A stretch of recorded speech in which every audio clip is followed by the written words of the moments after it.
நீ பேரழகில் போர் நடத்தி என்னை வென்றாய்.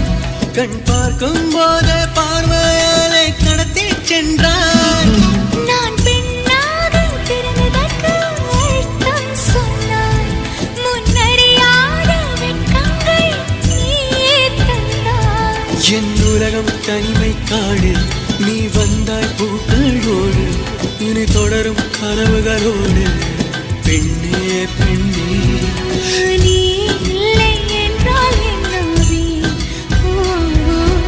நெருப்போடு வெந்தே மண்ணாவே. பேரை சொல்லும் போதே உள் நெஞ்சில் கொண்டாட்டம்